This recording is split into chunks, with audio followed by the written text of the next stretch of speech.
اعوذ باللہ من الشیطان اللعین الرجیم بسم اللہ الرحمن الرحیم الحمد للہ وکفا وسلام علی عبادہ الذین اصطفیٰ. درود بھیجی محمد و آلہ محمد.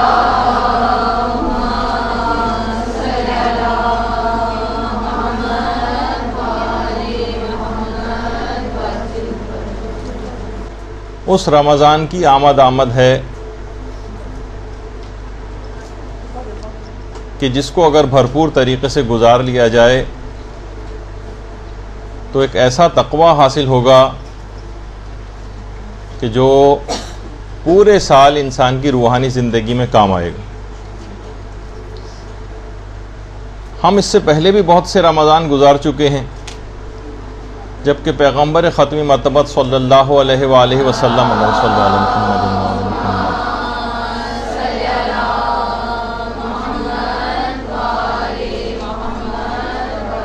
یہ بات فرما چکے ہیں کہ ماہ مبارک رمضان میں سب سے بہترین عمل گناہوں سے پرہیز. لیکن ایسے نہ جانے کتنے 20 30 اور 40 50 رمضان لوگ گزار چکے ہیں لیکن وہ تقوی وہ گناہوں سے پرہیز حاصل نہیں ہو سکا. آج ہم کچھ ایسے آسان طریقوں کا ذکر کریں گے کہ جس کو مجتہدین اور بہت بڑے بڑے عرفاء نے بیان کیا ہے تاکہ انتہائی آسانی کے ساتھ کیسے اس تقوی کو دوام دے سکیں کہ جو پورے سال ہماری روحانی زندگی میں کام آ سکے. دیکھیے قرآن نے خود بتایا تھا 14 سال سے کتابوں کے اندر لکھا ہوا ہے اور اپنی کتاب خدا میں بھی پروردگار نے بیان کر دیا ہے کہ اس کا فلسفہ یہ ہے کہ لعلکم تتقون، تاکہ تم متقی ہو جاؤ، پرہیزگار ہو جاؤ، تاکہ ہم کوئی گناہ نہ کریں. مگر ہم دیکھتے ہیں کہ پچھلے رمضان میں ہم نے جو کچھ کمایا تھا ابھی 30 دن ہی نہیں گزرے تھے کہ عید کا دن آتے ہی وہ تمام وہ قرآن کے سورے، وہ تلاوت قرآن، وہ دیگر اعمال، وہ عبادتیں اس طرح سے ہم نے گوا دیں کہ وہ تقوی کہ جو کہ پورے سال چلنا چاہیے تھا، جس کے اثرات پوری زندگی پر محیط ہونے چاہیے تھے، وہ فوراً ہی ختم ہو کے رہ گیا. اور لعلکم تتقون کی آیت حیرت سے ہمیں دیکھتی رہ گئی.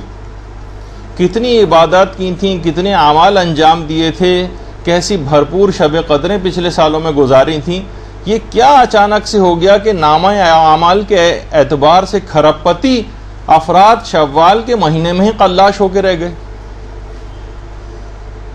اور دیکھیے ہماری فطرت کیا ہے، ہم درس سنتے ہیں، ارادہ ترک گناہ کرتے ہیں لیکن ارادہ فوراً ختم ہو جاتا ہے. ادھر ہم کوئی آیت قرآنی سنتے ہیں، ایک دم سے جوش پیدا ہوتا ہے، ادھر کوئی حدیث سنتے ہیں اور ارادہ پیدا ہوتا ہے کہ اب کوئی گناہ نہیں کریں گے، لیکن وہ کام پھر ہو جاتا ہے. تو ایک دو دفعہ نہیں، ہزاروں دفعہ اور بار بار ایک سائیکل سا چل پڑا ہے. پھر آخر تقوی کیوں پیدا نہیں ہوتا؟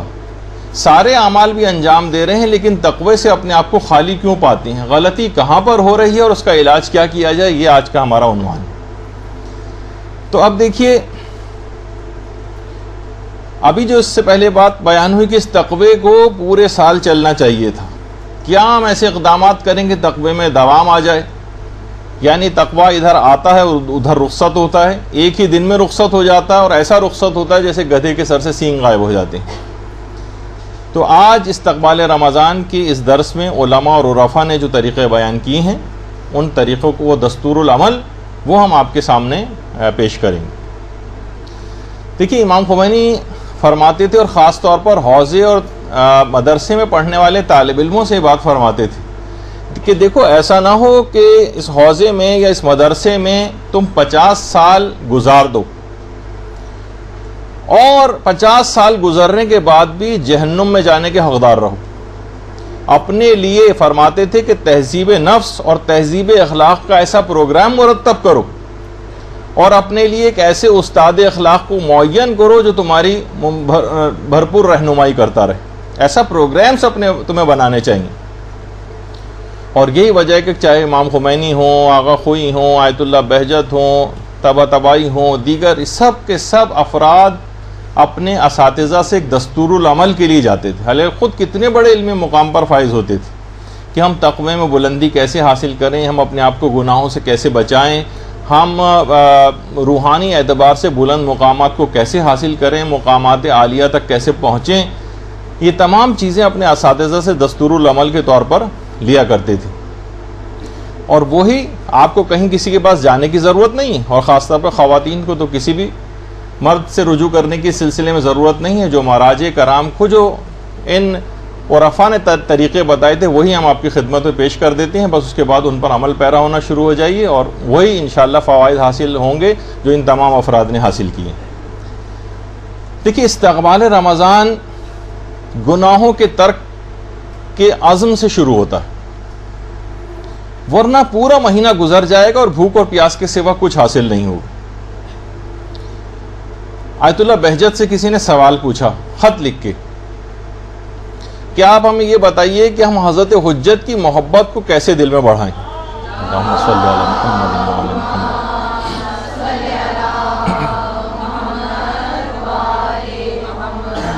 در محضر اولیاء جو کتاب ہے اس میں آیت اللہ بہجت سے خط کے ذریعے ایک سوال پوچھا گیا، تو آقا بہجت نے جواب میں صرف 2 چیزوں کا ذکر کیا، کہا کہ اگر حضرت حجت سے اپنی محبت کو تم بڑھانا چاہتے ہو تو ان 2 طریقہ کار پہ عمل کرو، ایک تو کوئی گناہ نہ کرو اور دوسرا نمازوں کو ان کے اول اوقات میں انجام دو، بس پھر تم دیکھو گے کہ کیسی حضرت حجت کی محبت دل میں بڑھتی چلی جائے گی۔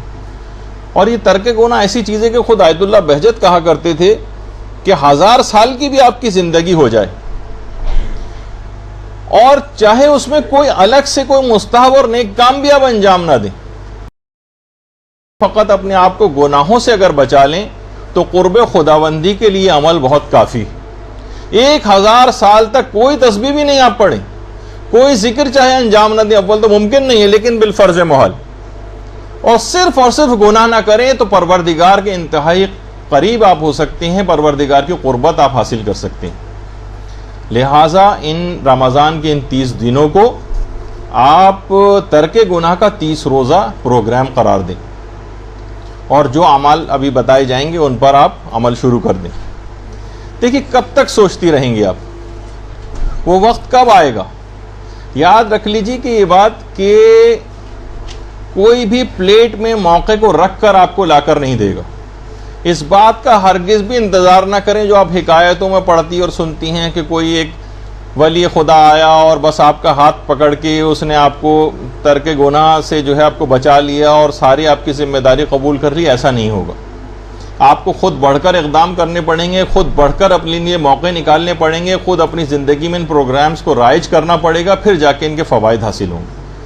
کسی بھی قسم کے معجزاتی طریقہ کار کے متعلق نہ سوچئے کہ کوئی معجزہ ہو جائے گا اور اس کے ذریعے ہی آپ بدل گئیں تو بدل گئیں، ورنہ خود سے اپنے طور پر کوئی کام نہیں کرنا۔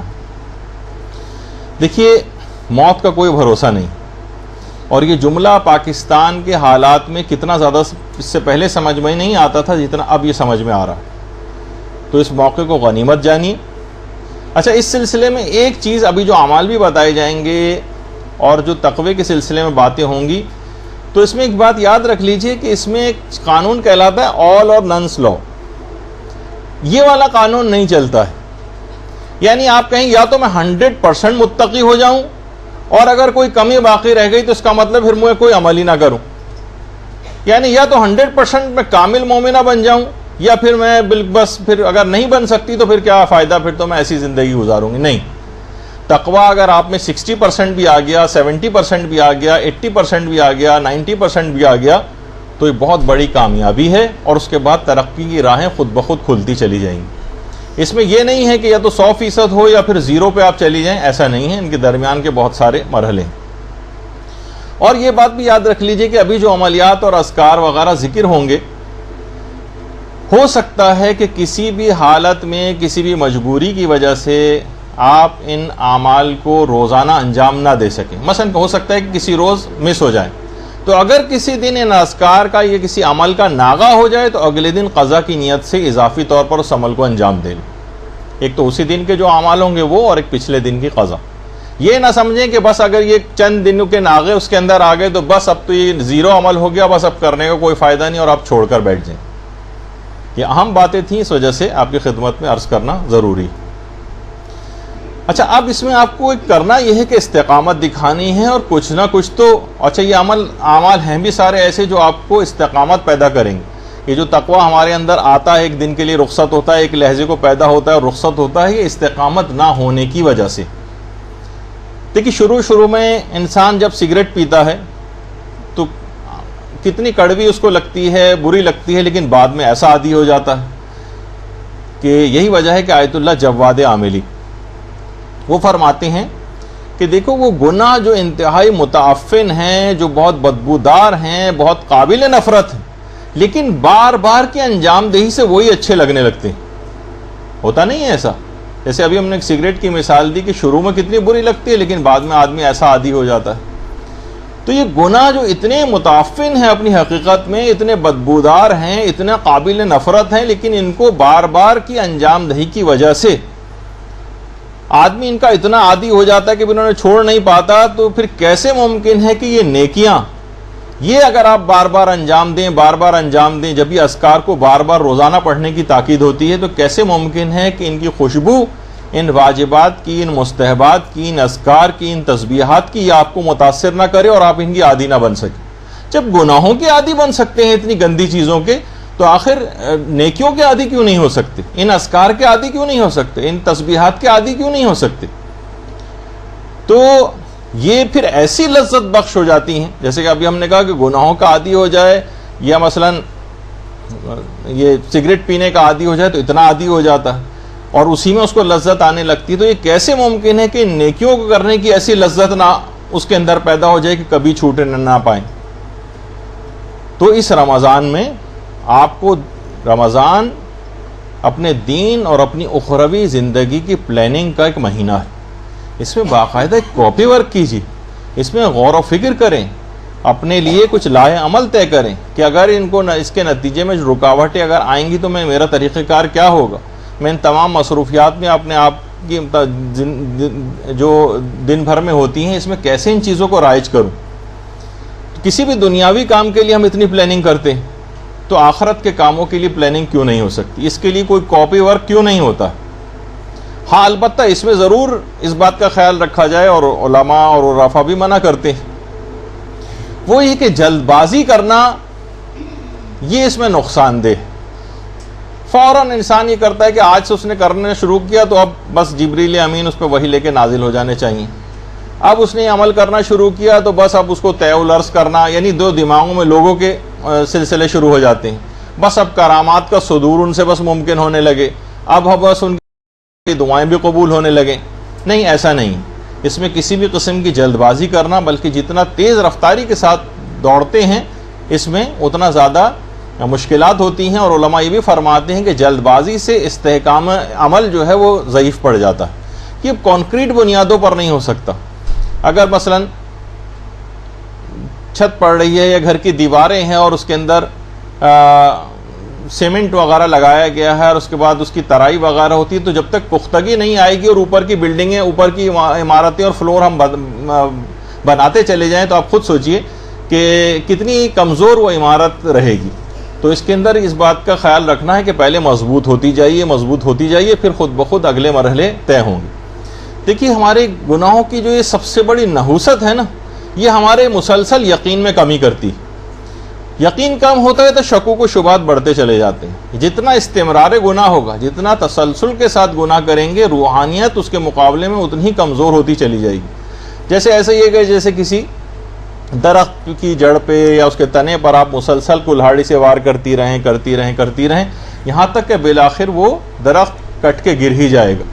تو یہی ہمارا مسلسل ہماری روح کے اوپر وہ تلوار ہم چلاتے رہتے ہیں گناہوں کی، اپنی روحانیت کو روزانہ کی بنیاد پہ اس طرح سے قتل عام کرتے ہیں. تو یہ کوشش کرنا چاہیے کہ اس کے اندر گناہ کم سے کم ہوتے چلے جائیں. کیونکہ دیکھیے بہرحال توبہ کرنا اتنا آسان نہیں ہے جتنا خود ترک گناہ آسان. یعنی گناہ نہ کرنا، حدیث کے اندر بھی یہ چیز آئی ہے کہ توبہ کرنے سے زیادہ آسان. دیکھیے آپ خود دیکھتی ہیں کہ عبادت کرنی جو ہے ادا عبادت کرنی آسان ہے، ان کی قضا انجام دینی مشکل ہے۔ وہ افراد کے جو کہ رمضان کے روزے قضا ہو جاتے ہیں جن سے، یا خواتین کے مخصوص ایام میں قضا ہو جاتے ہیں، رمضان میں کھلے میں بہرحال پھر بھی رکھ لیے جاتے ہیں، لیکن جن کے قضا ہو جاتے ہیں ان سے آپ پوچھیں کہ بعد میں ادا کرنے کتنی مشکل پیش آتی۔ تو ہر چیز کو اپنے ان اوقات کے اندر انجام دیں، ہر واجب کو اپنے وقت پر انجام دیں۔ اور گناہوں میں بھی علماء فرماتے ہیں کہ جو سب سے بدترین گناہ وہ اجتماعی گناہ ہوتے ہیں۔ ایک تو انفرادی گناہ ہے اور ایک اجتماعی گناہ بھی ہے۔ دیکھیے تقوی کی بھی اس کے مقابلے میں علماء فرماتے ہیں کہ دو اقسام، ایک تو ہے انفرادی تقوی، انفرادی تقوی، اور ایک چیز ہوتی ہے اجتماعی تقوی۔ دیکھیں انفرادی تقوی کے اندر تو مثلا آپ کی جو ذاتی عبادتیں ہیں وہ آپ انجام دیتی ہیں، جیسے کہ اکثر علماء فرماتے ہیں کہ پہلے زمانوں میں انفرادی عبادتیں لوگوں کی پھر بھی کم ہوتی تھیں، لیکن اجتماعی عبادتیں جو ہے وہ زیادہ ہوتی تھیں۔ اجتماعی عبادت کی کیا معنی ہے؟ یعنی اجتماعی جو بندگی پر کہ کسی کو دھوکہ نہیں دیں گے، کسی کو تکلیف نہیں پہنچائیں گے، کسی کے ساتھ کوئی فراڈ نہیں کرتے تھے، کسی کے ساتھ دھوکہ نہیں کرتے تھے، کسی کو نقصان نہیں پہنچاتے تھے، یہ ایک اجتماعی تقوی کی علامت ہے۔ ایک تو ہوتا ہے انفرادی تقوی اور ایک ہوتا ہے اجتماعی تقوی، یعنی اجتماعی تقوی میں دوسرے کی مدد کرنا شامل ہوتا ہے، دوسرے کی خبر گیری شامل ہوتی۔ اب آج کل ہمارے ہاں انفرادی عبادات تو بڑھ گئی ہیں لیکن اجتماعی تقوی ختم ہو گیا ہے۔ اس کو بھی رائج کرنے کی بہت ضرورت ہے کہ یہ مظاہر ہیں تقوی کے۔ اور ایک بات اور یاد رکھ لیجئے کہ اس سے پہلے ہم ذکر کریں کہ جتنے بھی چھوٹے چھوٹے گناہ ہیں یہ بھی بالآخر کبیرہ میں تبدیل ہو جاتے ہیں۔ بہت سی چیزیں بظاہر ہمیں چھوٹی نظر آتی ہیں، اول تو خود اس کی ایک بحث ہے کہ کوئی گناہ چھوٹا اور بڑا بھی ہوتا ہے یا نہیں ہوتا، لیکن بالفرض اگر اس کو مان بھی لیں، اکثر علماء کہتے ہیں گناہ چھوٹے اور بڑے کا ویسے کوئی فرق نہیں، دونوں ہی حرام ہے مقام عمل میں، کیے نہیں جا سکتے۔ ہم یہ سوچ کر چھوٹا گناہ نہیں کر سکتے، یہ تو چھوٹا گناہ ہے کوئی بات نہیں، کر لیا جائے تو حرج نہیں، لیکن خود مسلسل کرنے کی وجہ سے، استمرار بار بار کرنے کی وجہ سے، تو کون کون سے ایسے طریقے ہیں کہ جس سے صغیرہ گناہ بھی کبیرہ میں بدل جاتے ہیں، جس پہ عذاب جہنم کا وعدہ ہے۔ سب سے پہلی جو چیز ہے گناہوں پر خوش ہونا۔ بڑا مکس گیدرنگ والی کوئی ہم نے اپنی تقریب منعقد کی خاندان کے اندر، کوئی شادی کی تقریب منعقد کی، سالگرہ منعقد کی، کسی کی جو ہے وہ ایگزامینیشن میں کوئی پوزیشن دینے کی کوئی تقریب ہے وہ منعقد کی، یا کوئی اور جیسے کنڈے وغیرہ اور جو تقریبات ہوتی، اور اس کو ہم نے گناہوں سے بھرپور بھی کیا لیکن اس پر خوب خوش ہو رہے ہیں، واہ واہ کتنی زبردست ہم نے تقریب منعقد کی۔ یہ خود ایک تو مجموعہ ہو جاتا ہے گناہوں کا اور یہ کبیرہ میں بدل جاتا ہے۔ اس میں چھوٹے گناہ بھی گناہ پر خوش ہونے سے بڑے گناہ میں تبدیل ہو جاتے ہیں۔ دوسرا ہے استصغار الذنب، کہ کسی بھی گناہ کو چھوٹا سمجھنا، ارے یہ تو چھوٹا گناہ ہے، یہ تو ہو ہی جاتا ہے۔ شادیوں کے اندر میک اپ کر کے نامحرموں کے سامنے جانا کوئی بات نہیں، چلتا ہے، ہو ہی جاتا ہے۔ کبھی کبھار نامحرم کے سامنے بغیر موزے کے آ جائیں کوئی بات نہیں، ہو ہی جاتا ہے۔ یہ جو اس قسم کی باتیں اس کو کبیرہ بناتی، گناہوں کو چھوٹا سمجھنا خود اس کو کبیرہ میں تبدیل کر دیتا ہے۔ اس کے بعد تیسری چیز اس میں ہوتی جو کبیرہ بناتی ہے استمرار الذنب، یعنی گناہوں کو بار بار انجام دینا۔ ٹھیک ہے اگر ہو سکتا ہے کہ ایک دفعہ داڑھی مونڈنا گناہ صغیرہ ہو، لیکن روزانہ مونڈ رہے اب کبیرہ میں بدل گیا۔ ہو سکتا ہے ایک دفعہ کی بے پردگی گناہ صغیرہ ہو، لیکن بار بار اور تسلسل کے ساتھ اس غلطی کو انجام دیتے جانا پردے کی مخالفت میں اس کو کبیرہ بنا دے گا۔ اور اسی طریقے سے کسی بھی گناہ کو ظاہر کرنا، علل اعلان کرنا، مثلا اسراف میں انسان اپنے گناہوں کو ظاہر کرتا ہے، بے پردگی میں گناہوں کو ظاہر کیا جاتا ہے، یعنی گناہوں کی تشہیر اس کو کبیرہ بناتی۔ تو یہ چار چیزیں ایسی ہیں کہ جو خود چھوٹے چھوٹے گناہوں کو بھی بڑے بڑے گناہوں میں بدلتی ہیں، جن کا علل خصوص خیال رکھنا ہے۔ اچھا اب آ جائیے کہ ہم ان گناہوں سے پیچھا کیسے چھڑائیں۔ ان کی مذمت ہم بہت سن چکے ہیں، بہت ساری کتابیں بھی اس موضوع پر ہیں، بہت دروس بھی آپ سن چکی ہیں، لیکن یہ جو ہمارا مسئلہ ہے بہت بڑا کہ ہم سے وہ پھر ہو جاتا ہے اور توبہ پھر ہماری ٹوٹ جاتی ہے اور ہم پھر صفر پہ واپس چلے جاتے ہیں۔ اس سے کیسے بچیں، یہ اب ہمارا عنوان شروع ہو رہا۔ تو دیکھیے گناہ چھوڑنے کی جو ابتدا ہے اور جو نیت ہے یہ کس عزم اور ارادے کے ساتھ ہونی چاہیے، اس کی نیت کیا کریں۔ سب سے بہترین علماء نے کہا کہ ترک گناہ کی اگر آپ یہ نیت یہ کر لیں کہ میں یہ جو گناہ چھوڑ رہی ہوں اس میں نیت یہ ہے کہ تعجیل فرج کی نیت سے میں گناہ چھوڑ رہی ہوں۔ اللہم صلی علی محمد و آل محمد۔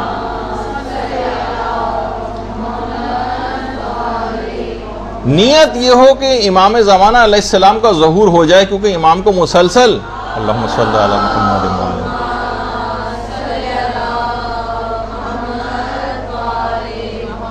یعنی نصرت امام کی نیت اس کے اندر پوشیدہ، اور میں بعمل ہو کے، میں پاکیزہ ہو کر امام کی خدمت میں پہنچوں، تو ظاہر ہے کہ پھر امام زمانہ علیہ السلام بھی انشاءاللہ ان کی مدد بھی شامل حال ہوگی، اور ہم آسانی کے ساتھ اس نیت کی وجہ سے اپنے گناہوں سے پیچھا چھڑا سکتے ہیں۔ یعنی امام زمانہ کی نصرت کی مدد کی نیت سے کہ میں ان کے انصار میں شامل ہوں، کیونکہ میں اس قابل ہو سکوں کہ اپنے اندر وہ صفات پیدا کر سکوں، میں اس وجہ سے گناہ چھوڑنے کا عزم کر رہی ہوں۔ پھر دیکھیے کہ امام زمانہ کی مدد کیسے آتی، یہاں سے اس بات کی ابتدا کیجیے۔ اور آیت اللہ بہجت بھی ہمیشہ یہ بات کہتے تھے کہ گناہ ہمیشہ سے حضرت حجت کے دیدار میں مانے، کہ ہم جو ان کو دیکھ نہیں پاتے ہیں، ان کا رخ مبارک کی طرف نگاہ نہیں کر پاتے ہیں، ہمیں ان کی زیارت نصیب نہیں ہوتی، وہ کہتے تھے کہ ہمیشہ یہ اس بات کا سبب گناہ، اور یہ جو نقاب اور پردہ ہے اور یہ حجاب ہے، یہ وہ گناہ ہے جو حضرت حجت کے دیدار میں ایک بہت بڑی رکاوٹ ہے۔ اور کہتے تھے کہ تنہا راہ ارتباط با ولی اثر، یعنی کہ کس طرح سے ہم حضرت حجت سے اپنا ارتباط قائم کر سکتے ہیں، وہ کہتے تھے فقط یہ اصلاح نفس سے ممکن ہے۔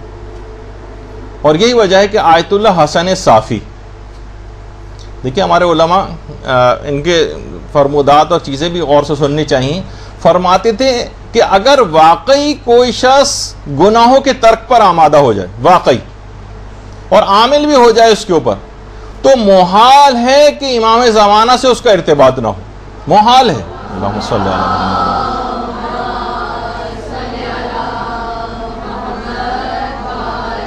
اس کا ارتباط ہونا، البتہ یہ نہیں کہ مثلا وہ دعوے شروع کر دے نیابت و سفارت کے، لیکن اس کا ارتباط ہونا امام سے قطعی اور یقینی، یعنی گناہوں سے بچ کر ہی حضرت حجت کے محضر ملکوتی میں حاضری ممکن ہے، اس کے علاوہ ممکن نہیں۔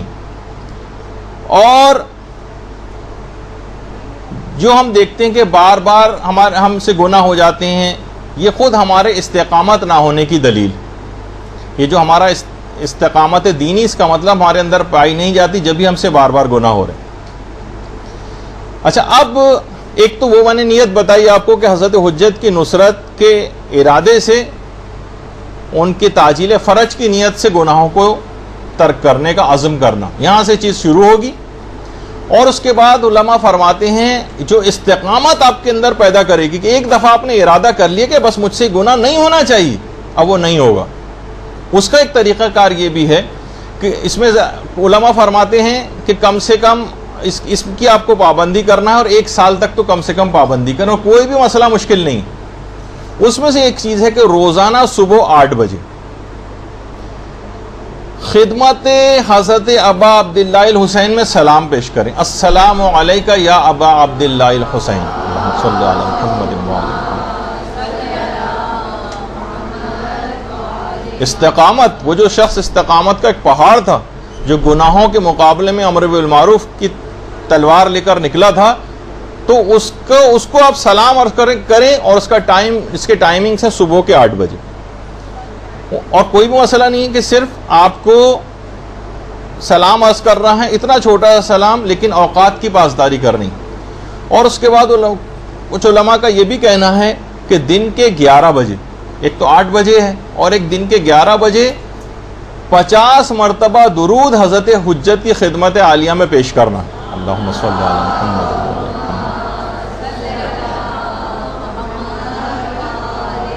علماء فرماتے ہیں کہ جیسے یہ 2 کام آپ کرنا شروع کریں گے، آپ یعنی جو روحانیت کے علماء ہیں وہ یہ فرماتے ہیں کہ جب یہ کام کرنا شروع کریں گے تو آپ کے اندر ارادے کی پختگی خود بخود آتی چلی جائے گی، آپ کا ارادہ مضبوط ہوتا جائے گا، لیکن اس کو روکے نہیں۔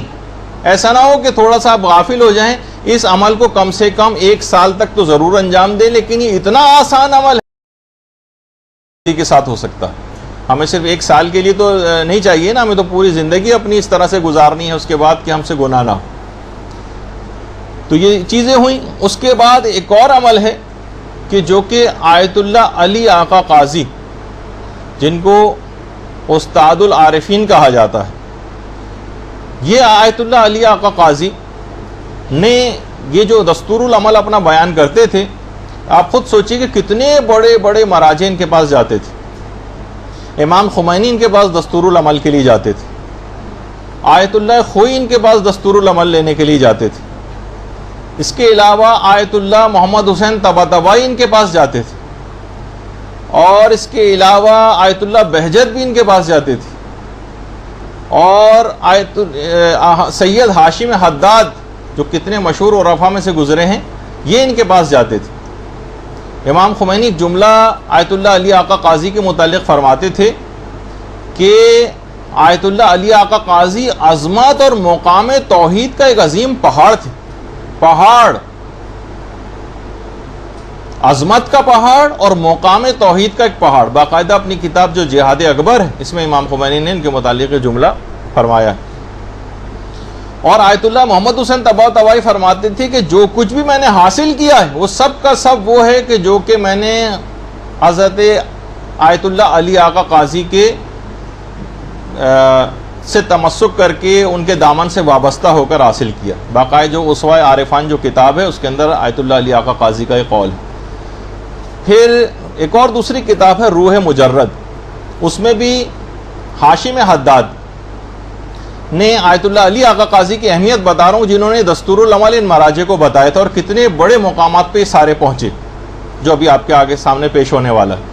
فرماتے ہیں ہاشم حداد کے صدر اسلام سے لے کر آج تک استاد علی آقا قاضی سے بڑھ کر اتنا جامع عارف کوئی نہیں گزرا کہ جتنا ان کی شخصیت، اسلام کے شروع سے لے کر اور اب تک۔ اور وہ کہتے تھے آیت اللہ علی آقا قاضی کہ میں ایک دستور العمل بتاتا ہوں، اس دستور العمل کو تمام افراد کو چاہیے کہ اپنی جیبوں میں لکھ کر رکھیں، لکھ کر اپنی جیب میں رکھیں، اور گاہے بگاہے دیکھتے رہیں کہ اس پر عمل ہو رہا ہے یا نہیں ہو رہا۔ اور کوئی بھی زیادہ مشکل چیز نہیں ہے، البتہ 7-8 چیزیں ہیں کچھ، ابھی آپ اس کو دیکھ لیں گی کتنی۔ اور کہتے تھے کہ ان اعمال کو انجام دینے سے آپ صاحب استقامت ہو جائیں گے۔ گناہ ادھر آپ نے گناہ چھوڑنے کا عزم کیا، پھر آپ دیکھیں گے اس پہ عمل کرنا آپ نے شروع کیا، اب آپ کے اندر یہ جو فلکچویشنز آتی تھیں نا اس سے پہلے، اور پھر بعض اوقات ہمارا تقوی کا فیوز بھی اڑ جایا کرتا تھا اکثر، وہ آپ کے ساتھ نہیں ہوگا۔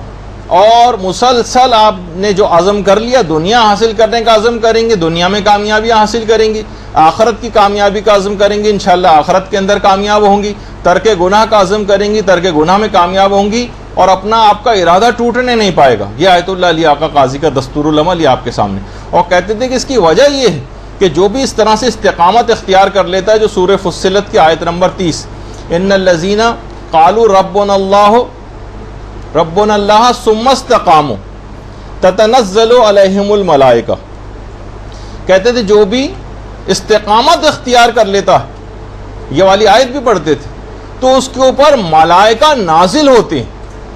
اب آپ کی جو گناہوں سے بچائیں گے نا آپ کو، یہ ملائکہ آ کر بچائیں گے، سامنے آ کر کھڑے ہو جائیں گے، شیاطین کو آپ سے رفع کرتے رہیں گے۔ تو ایک دفعہ استقامت اگر انسان اختیار کر لیا، اپنے ارادے کو بروئے کار لائے، اور ارادے کی مضبوطی کی تو عمل ابھی آنے والی۔ اور یہ والا جملہ کہ آپ پر ملائکہ نازل ہوں گے، یہ آیت اللہ حسن زادہ عاملی بھی اکثر فرماتے ہیں، اور یہ وہی آیت اللہ حسن زادہ عاملی ہیں جن کے متعلق اکثر بار بار میں نے یہ بات چیز بتائی ہے کہ محمد حسین طباطبائی کہتے تھے کہ ان کے جو مقام اور مرتبہ حضرت حجت کے علاوہ کوئی نہیں سمجھ سکتا اس کو، اور ان کے پاؤں کی خاک محمد حسین طباطبائی کی آنکھوں کا سرما ہے۔ یہ آیت اللہ حسن زادہ عاملی بھی فرماتے ہیں کہ ملائکہ آپ پر نازل ہوں گے، قرآن کی آیت ہے۔ اور بہرحال موجودہ عرفا میں ماشاءاللہ حیات ہیں، ابھی کچھ عرصے پہلے بیمار تھے تو رہبر معظم ان کی عیادت کے لیے بھی تشریف لے گئے تھے۔ اب آیت اللہ علی آقا قاضی فرماتے ہیں کہ سب سے پہلا عمل یہ ہے کہ انہوں نے کہا ہے کہ اپنی تقلید کو صحیح کریں، اور اپنے مرجع کی تقلید کے مطابق صحیح طور پر اعمال کو انجام دینا شروع کریں۔ یعنی ایسا نہیں کہ صرف مستحبات و تسبیحیں پڑھیں گے، باقی علم کچھ ہے نہیں، غلط سلط اعمال انجام دی جا رہے ہیں، نمازیں باطل ہو رہی ہیں، روزے غلط ہو رہے ہیں، خمس کے اندر جو ہے وہ ڈنڈی ماری جا رہی ہے، کیونکہ یہ سب گناہ، اس کا مطلب ہے آپ نے اس کو صحیح نہیں کیا۔ اگر یعنی اپنے آپ کو صحیح کرتے ہوئے اپنی ایک تو تقلید صحیح کریں، یا انہوں نے کہا اپنے اپنے اجتہاد اور تقلید کے مطابق اعمال کو صحیح کریں، اور اس کے بعد کہا ہے کہ ہر تمام اعمال کو ان کے احسن وقت میں انجام دو. یعنی ایسا نہ ہو کہ پتہ چلا کہ وہی کہ نماز کو بالکل اختتام وقت میں انجام دے رہے ہیں اور قضا ہوتے وقت انجام دے رہے ہیں، تو پھر اس کی اثر پذیری اتنی نہیں رہے گی. یعنی آپ کو تھوڑی سی محنت بھی کرنا ہے، کوئی چراغ والے جن والا کام نہیں کرنا ہے کہ بس کرنا کرانا کچھ نہیں، مسئلہ سے ایک بٹن دبائیں اور چیز ہو جائے، ایسا نہیں، سیریس ہونا پڑے گا. تو اپنے فرائض و واجبات کو احسن وقت کے اندر جو ہے وہ انجام دینا ہے، اور ہر نماز کے بعد عام طریقے سے نہیں، نہایت خشوع و خضوع کے ساتھ تسبیح حضرت فاطمہ الزہرا سلام اللہ علیہا پڑھنا ہے. اللہم صلی اللہ علیہ وسلم.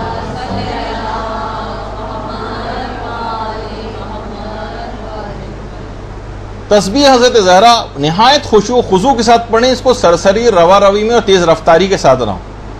اس کے بعد فرماتے تھے کہ آیت الکرسی، اس کی تلاوت، وہ تو نخودکی والا عمل جو آپ کو بتایا گیا تھا آیت اللہ نخودکی کا، اس میں تو آپ نے یقیناً پابندی اس کی شروع کر دی ہوگی، ہر نماز کے بعد آیت الکرسی. اور اس کے بعد سجدہ شکر کی بڑی اہمیت ہے. لیکن اس سجدہ شکر کا ایک تو وہ طریقہ ہے الف اور اس کے 3 دفعہ، پھر یا اللہ ہو یا ربہ ہو یا سیدہ ہو، پھر جو رائج سجدہ شکر ہے.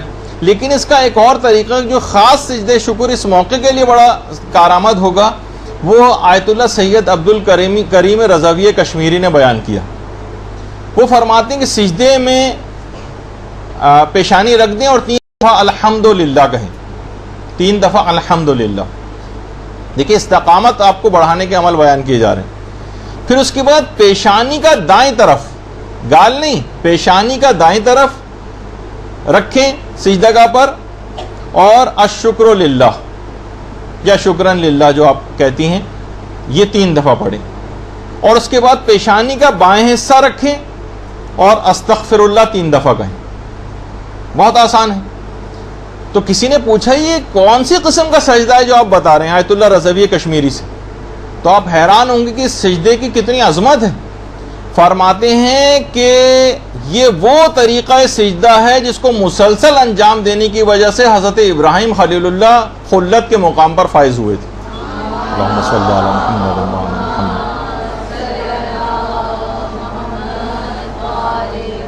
باقاعدہ کتاب روح و ریحان، اس میں جو ہے یہ طریقہ بیان ہوا. اور سجدہ شکر آپ کوشش کریں اس انداز سے انجام دیں. اور روزانہ فرماتے ہیں کہ آیت اللہ علی آقا قاضی کہ روزانہ نماز فجر کے بعد سورہ یاسین ضرور پڑھیں فجر کے بعد، اور نماز عشاء کے بعد سورہ واقعہ ضرور پڑھیں. دیکھیے یہ جو استقامت والا جو اعمال ہیں وہ ابھی آپ کو بتائے جا رہے ہیں، اور اتنے زیادہ مشکل بھی نہیں. آپ نے دیکھا کہ تو آپ معمولاً بھی انجام دیتی ہیں لیکن اب تک متوجہ نہیں تھیں، اس کو اتنی اہمیت نہیں دیتی تھیں، اس وجہ سے اتنی اثر پذیری نہیں تھی. اور وہ فرماتے ہیں ایک اور چیز کہ خاص طور پر رات کے نوافل مغرب و عشاء کے ضرور انجام دیں جو نافلہ، اور سونے سے پہلے اگر ممکن ہو، کیونکہ دیکھیں کام بہت بڑا کرنے جا رہے ہیں، اخروی نجات حاصل کرنی. سونے سے پہلے فرماتے ہیں مسبحات اگر یہ 6 سورہ پڑھ کر سوئیں، سورہ حدید، حشر، صف، جمعہ، تغابن اور سورہ اعلیٰ، اگر یہ 6 سورہ پڑھ کے سوئیں تو کیا ہی کہنا. لیکن اگر یہ 6 سورہ نہ پڑھ سکیں تو کم از کم سورہ حشر تو ضرور پڑھ کر سوئیں. سورہ حشر یہ ضرور، کیونکہ خود پیغمبر اسلام ان تمام سوروں کی تلاوت کر کے سویا کرتے تھے. درود بھیجیے محمد صلی اللہ علیہ وسلم.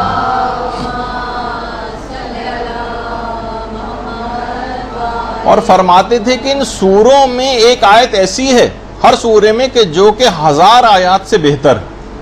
اور 5ویں امام نے یہ جملہ ارشاد فرمایا ہے کہ وہ شخص نہیں مرے گا، یعنی جو بھی یہ مسبحات پڑھ کر سوئے گا وہ نہیں مرے گا مگر یہ کہ حضرت قائم کو درک کر لے گا. اللہم صلی علی محمد و علی محمد. اور اگر مر بھی گیا تو جوار پیغمبر میں جگہ پائے گا. اللہم صلی علی محمد و علی محمد.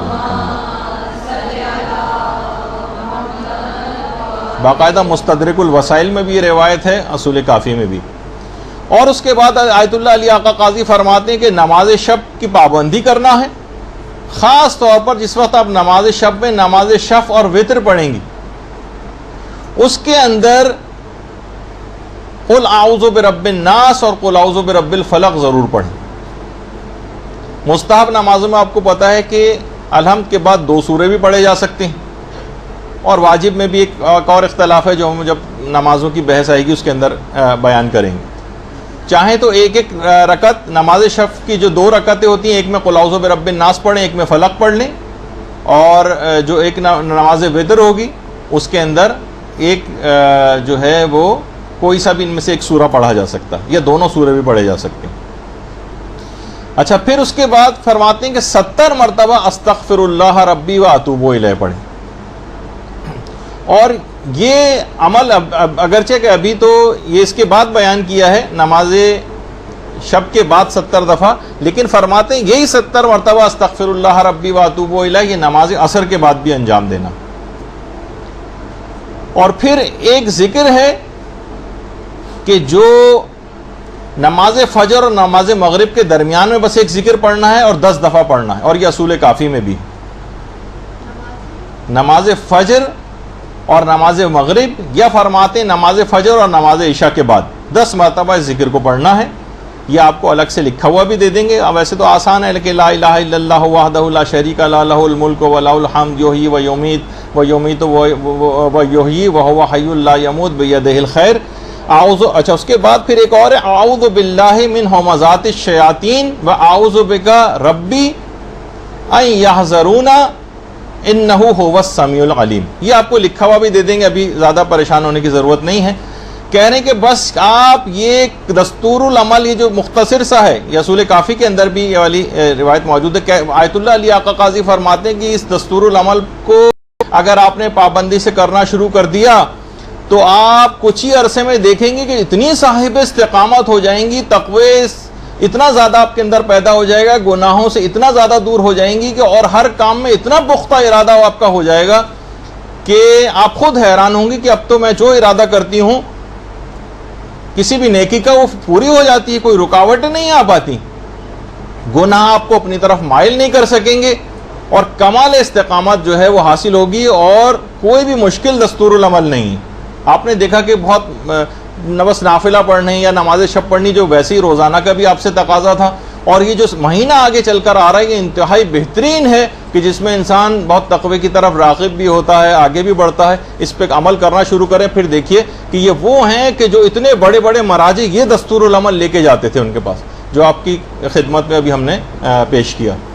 اس کے علاوہ ایک اور عمل ہے جو استقامت کے لیے سے آپ گناہوں کے قریب نہیں آ سکیں گے, وہ آیت اللہ ابو الحسن عیاضی انہوں نے بتایا ہے, اور ان کی ایک کتاب ہے عیاضی از ملکوت, اس کے اندر, اور انہوں نے صرف 2 چیزیں بتائیں.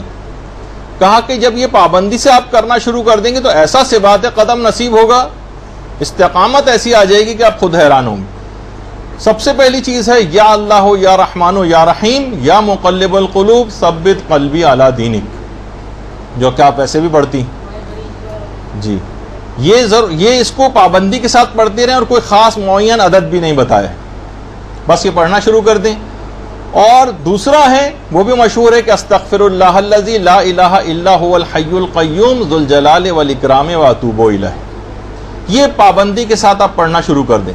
دیکھیے ہمارا اصل مسئلہ وہی میں نے کہا کہ استقامت ہے, ترک گناہ جو ہے ہم سے, تاکہ ہمارا ارادہ ٹوٹنے نہ پائے, ہم سے وہ چیزیں ہوتی چلی جائیں اور نیکیاں ہوتی چلی جائیں اور گناہ جو ہے رکتے چلے جائیں.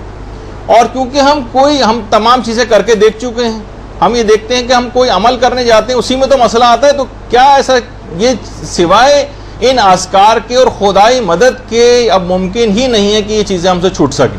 تو اس وجہ سے ہم خدائی ان اذکار کا سہارا لے رہے ہیں, کیونکہ ہمیں اپنے عمل کے اوپر تو کوئی بھروسہ نہیں. اور اس کے بعد ایک اور عمل خاص طور پر ترک گناہ کے سلسلے میں, جس میں آپ کو استقامت حاصل ہوگی اور پھر گناہ کے قریب نہیں جائیں گی, جو کہ عام طور پر لوگ نامعلوم اس کو کیوں یہاں پر نظر انداز کرتے ہیں, وہ حضرت امیر المومنین علیہ الصلوۃ والسلام سے توسل. اللہم صلی علی محمد.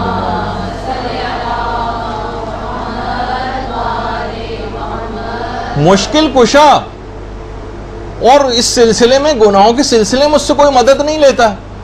کیا ان کا کام فقط صرف یہی ہے کہ کوئی صرف بچہ نیچے گرنے والا ہو اور اس وقت یا علی مدد کہہ دیا جائے؟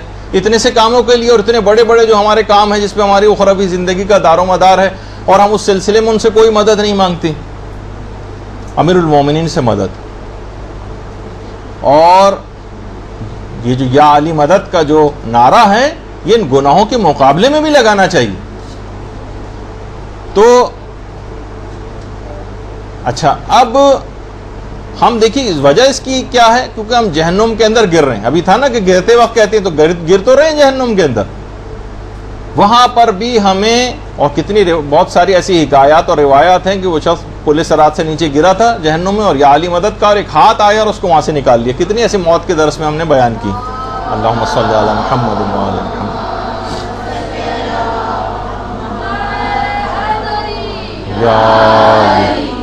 تو وہاں پر کیوں ہم اپنے مولا کو مدد کے لیے نہیں پکارتے ہیں؟ آپ پکار کر دیکھیے کہ شاہ نجف یہ کیسی مدد کرتے ہیں۔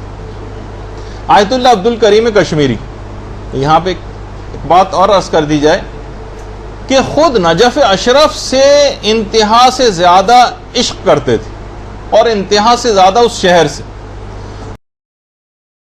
تو شہر ہی کچھ دوسرا، اور کہتے تھے اتنی معنویت ہے اس شہر کے اندر، اتنا عرفان بکھرا ہوا ہے مولا کی وجہ سے اس شہر میں۔ وہ فرماتے تھے کہ امیر المومنین کے یہاں پر جسم مبارک کے باعث اس کی ایک چھوٹی سی چھوٹی مسجد میں اتنی روحانیت اور اتنی معنویت ہے کہ اپنی تمام تر عظمت کے باوجود مشہد کی جو مسجد گوہر شاد ہے اتنی روحانیت اس میں بھی نہیں بڑی، یعنی کیونکہ امیر المومنین کی ذات گرامی وہاں پر دفن، تو اتنی معنویت چھوٹی سے چھوٹی مسجد کے اندر بھی پیدا ہو گئی ہے، جو بہت سی دیگر علاقوں میں جو عظیم مسجدیں ان کے اندر بھی اتنی روحانیت اور معنویت نہیں۔ اور فرماتے تھے، اور یہ بھی تھا، کہتے تھے کہ خود امیر المومنین کی اتنی عظمت اور جلالت ہے، فرماتے ہیں کہ خود اگر حرم امیر المومنین میں ان کی قبر کے پاس کوئی مجتہد عالم بھی اگر آ جائے تو اس کی امیر المومنین کی ہیبت اور جلالت کے باعث وہ بھی ایک عام طالب علم سے زیادہ نظر نہیں آتا، مجتہد عالم بھی اگر وہاں پر موجود۔ تو کہتے تھے کہ نجف کے اندر ایک تو خاصیت یہی ہے کہ امیر المومنین علیہ الصلوۃ والسلام وہاں پر مدفون ہیں۔ اللہم صلی علی محمد و علی محمد۔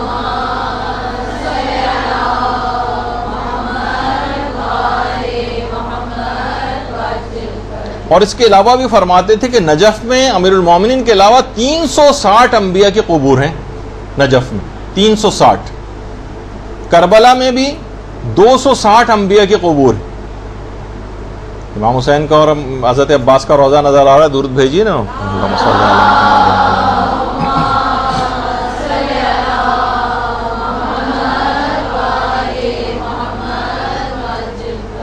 تو اور خود دو انبیاء تو خود ذریعہ امیر المومنین کے اندر ہی، حضرت آدم اور حضرت نوح امیر المومنین کی قبر کے پاس ہی دفن۔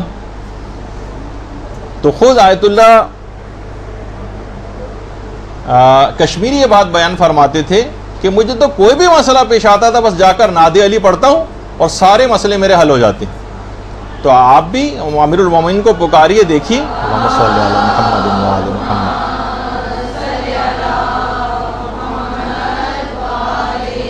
اور اپنے زمانے میں مجتہد مسلم تھے شیخ زین العابدین مرندی، یہ صحن امیر المومنین، اتنا بڑا مجتہد ہونے کے بعد بھی صحن امیر المومنین میں وہ اس جگہ پر جہاں فقیر وغیرہ دروازے کے پاس آ کر بیٹھتے تھے وہاں پر یہ جا کر بیٹھ جاتے تھے۔ ان کے لوگ علماء ان کے پاس آتے تھے، آغا آپ کے لیے مناسب نہیں ہے کہ اس جگہ پر بیٹھے؟ کہتے نہیں، تم کو نہیں پتا کہ اسی دروازے سے گزر کر امام زمانہ حضرت خضر حرم کی طرف جاتے ہیں۔ اللہم صلی علی محمد و علی محمد۔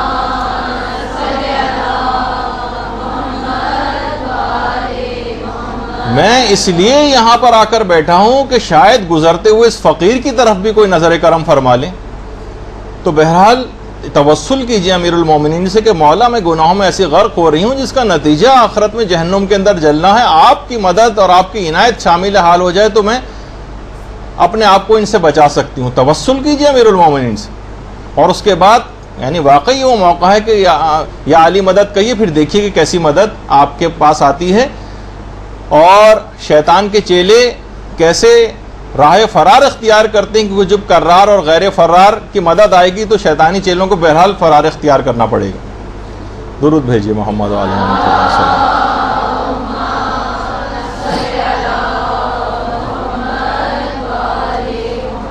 اچھا، یہی آیت اللہ عبد الکریم کشمیری عرفا میں تھے۔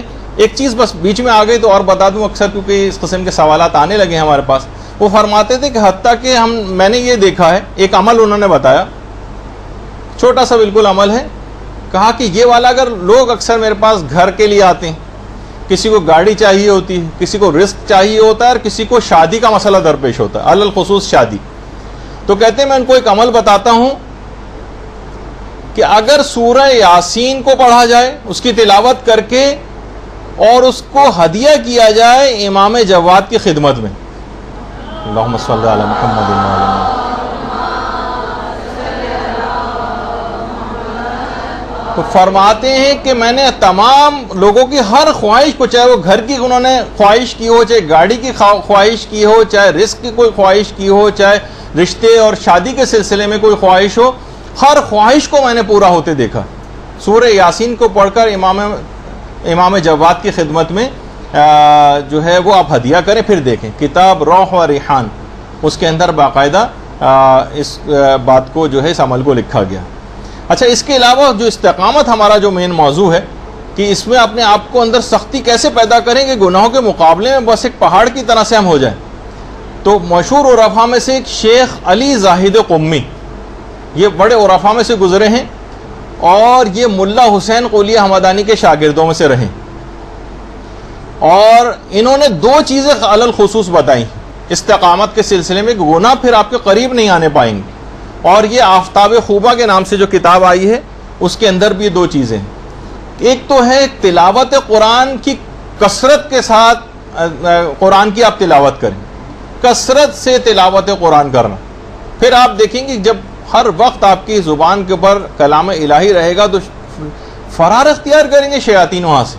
کثرت سے تلاوت قرآن، اور صرف دو چیزیں بتاتے تو دوسری چیز کہتے تھے ذکر یونسیہ، لا الہ الا انت سبحانک انی کنت من الظالمین کہتے تھے۔ اور یہ والا جو انہوں نے عمل ہے، یہ بالکل حالت احتضار جس وقت تھی اس وقت شیخ علی زاہد قمی نے بتایا تھا۔ حالت احتضار میں کہا تھا کہ یہ دو اعمال ایسے ہیں، ایک تو تلاوت قرآن کی کثرت، اور خود یہ ذکر یونسیہ، اس کو اگر کوئی شخص کرتا رہے تو گناہوں سے اپنے آپ کو بچا لے گا۔ اور آیت اللہ عبد الکریم کشمیری، جن کا بھی اس سے پہلے ذکر ہوا، تو فرماتے تھے کہ اس عمل کو، ذکر یونسیہ کو، ہر وقت اٹھتے بیٹھتے چلتے پھرتے آتے جاتے پڑھا جا سکتا، اور نورانیت قلب کے لیے، رفع حجابوں کے لیے، اور گناہوں کے ترک کے سلسلے میں استقامت کے لیے کہتے تھے کہ ہر وقت اس کا پڑھنا انتہا سے زیادہ مفید۔ کوئی بھی مسئلہ نہیں اتنا چھوٹا سا ہے جو کہ آپ ہر وقت چاہیں تو جس پر عمل کر سکتی ہیں۔ اور اس کے البتہ یہ ضرور ہے کہ اس میں اپنی حیثیت، ویسے تو 6 عادات بتائے گئے ہیں اس کے، کہ یا تو اس کو 400 دفعہ پڑھیں، یا روزانہ 700 دفعہ پڑھیں، یا 1001 دفعہ پڑھیں، یا 3000 دفعہ، یا 4000 دفعہ، یا 7000 دفعہ، یعنی 400، 700، 1001، 3000، 4000 یا 7000۔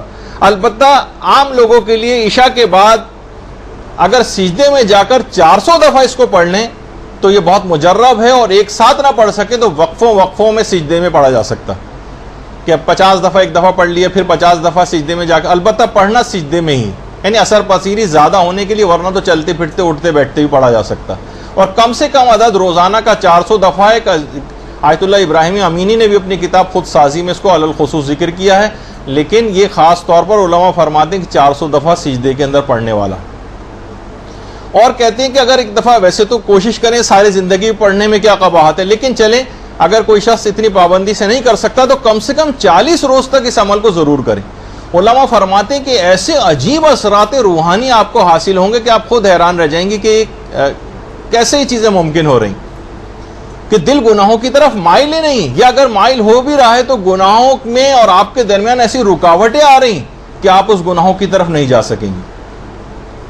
اچھا، اب علماء اس سلسلے میں ان اعمال جو بھی آپ نے سارے سنے ہیں، کچھ احتیاطیں بھی بتاتے ہیں اس میں، کہ جب یہ عملیات آپ انجام دیں تو کوشش کریں کہ اپنی زبانوں پر بھی کنٹرول رکھیں۔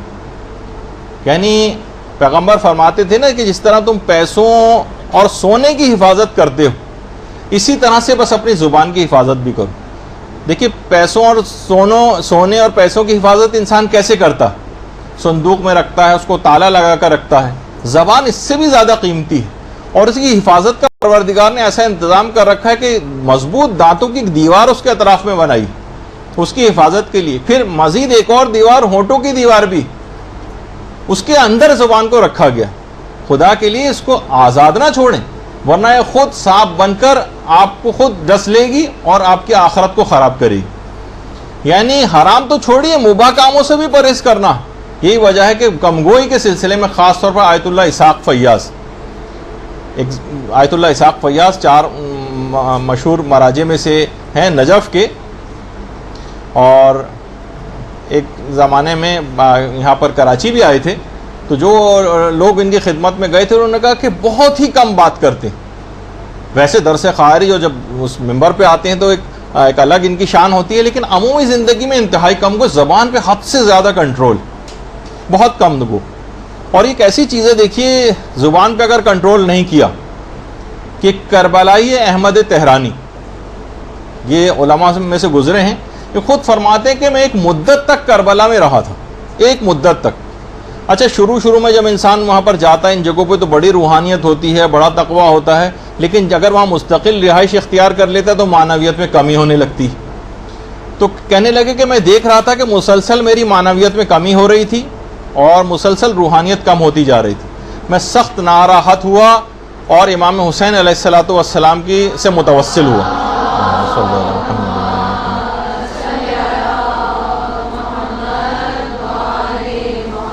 میں نے کہا مولا میری پہلے جیسی کیفیت نہیں رہی، حتیٰ کہ آپ کے لیے گریے میں میری پہلی جیسی کیفیت نہیں.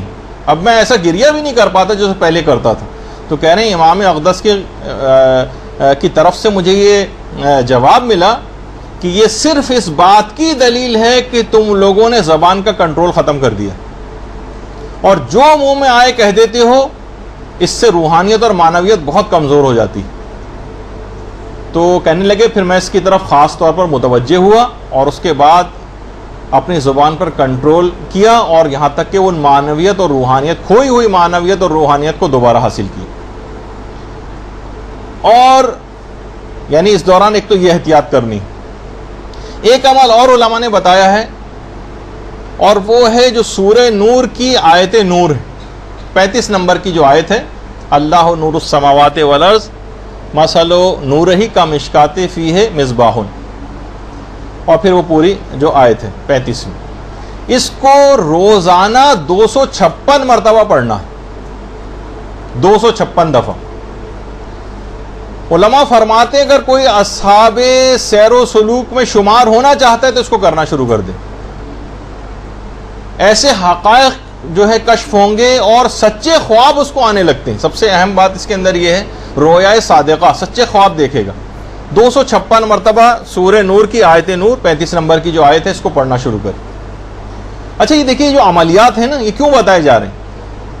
آیت اللہ عزیز اللہ خوشبخت ابھی کچھ ہی میرے خیال 1 مہینہ پہلے ہی ان کا انتقال ہوا، اور خود یہ سمدھی ہیں رہبر معظم آیت اللہ خامنہئی کے. ان کی بیٹی کی شادی مصطفیٰ خامنہئی سے ہوئی ہے، رہبر معظم کے بیٹے سے.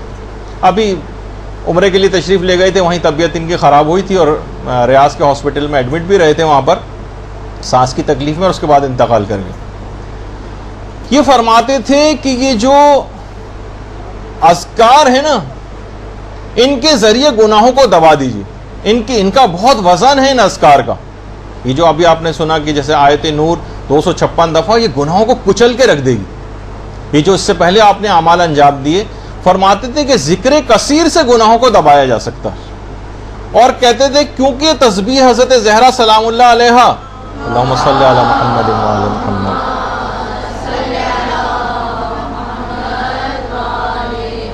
یہ ذکر کثیر شمار ہوتا ہے، اس کو ذکر کثیر کہا گیا ہے. اس وجہ سے اس کی خاص طور پر پاسداری کریں. اور اس کے علاوہ فرماتے تھے کہ درود کی 1 تسبیح روزانہ پڑھیں، اور جمعے کے دن درود کی 10 تسبیحات پڑھیں. اللہم صلی علی محمد وعلی محمد. یہ آیت اللہ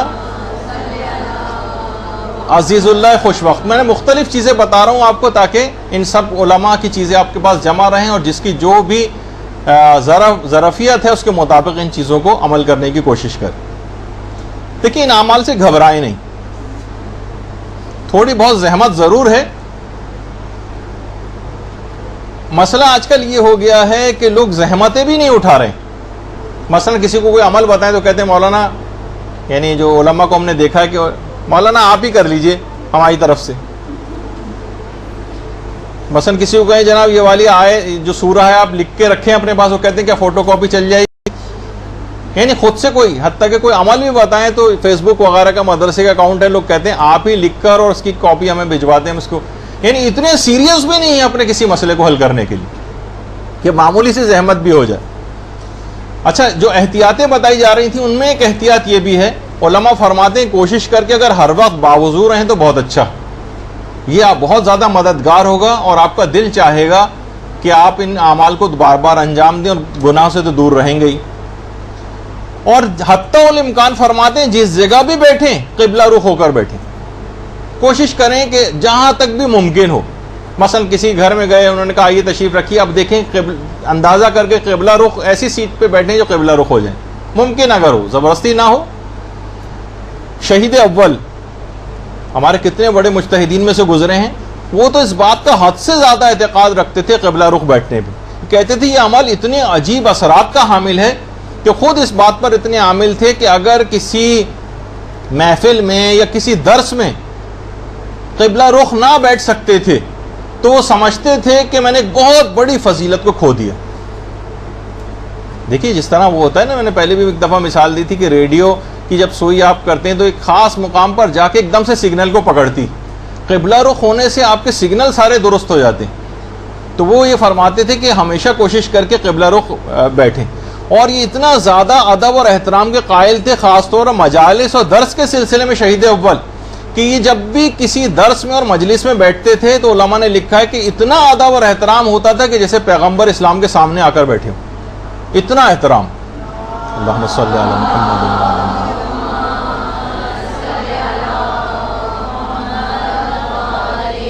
یعنی ایک ایک انداز اور طریقے سے ادب جھلک رہا ہوتا تھا. تو آداب کی رعایت بہت بڑے بڑے مقامات دلواتی.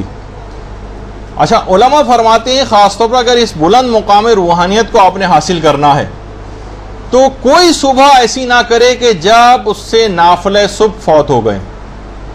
نافلہ صبح، نافلہ فجر جو ہوتے، اور آغا سیستانی تو ضروری نہیں کہ فجر سے پہلے ہی بس، اگرچہ اس کا ثواب سب سے زیادہ ہے جتنا فجر سے قریب جو ہے وہ پڑھے جائیں گے، لیکن نماز عشاء پڑھنے کے بعد جتنا ٹائم لگتا ہے، اور نماز شب بھی آپ کو پتہ ہے کہ آغا سیستانی کے فتوے میں فوراً بعد نماز عشاء پڑھ سکتے ہیں. تو اگر آپ نے نماز شب پڑھ لی اور نماز عشاء کے بعد نماز شب، تو اس کے فوراً بعد بھی آپ نافلہ صبح پڑھ سکتی، نافلہ فجر اس کے فوراً بعد بھی پڑھی جا سکتی.